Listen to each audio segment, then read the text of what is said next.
हम लोग we will fight and make our Tiprasa Accord and our Thansa more successful.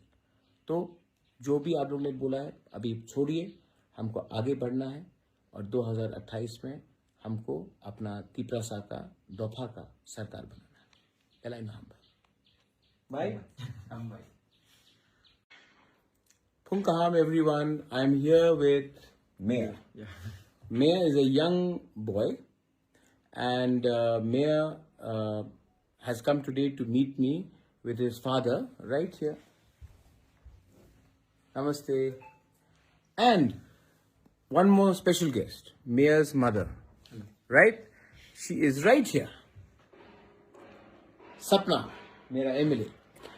So सपना आया और सपना ने कहा कि जो भी हुआ है ठीक नहीं हुआ, लेकिन everybody deserves a second chance, क्योंकि हम लोग तिपरासा लोग सिर्फ कितना है 10, 11 लाख, 12 लाख, और अगर हम लोग एक दूसरे से फाइट करेंगे तो नुकसान हमारा नेक्स्ट जनरेशन का होगा।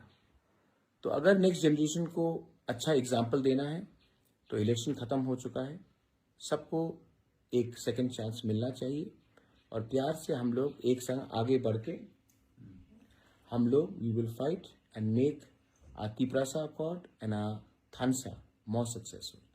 तो जो भी आप लोग ने बोला है अभी छोड़िए, हमको आगे बढ़ना है और 2028 में हमको अपना तिपरासा का दफा का सरकार बनाना है।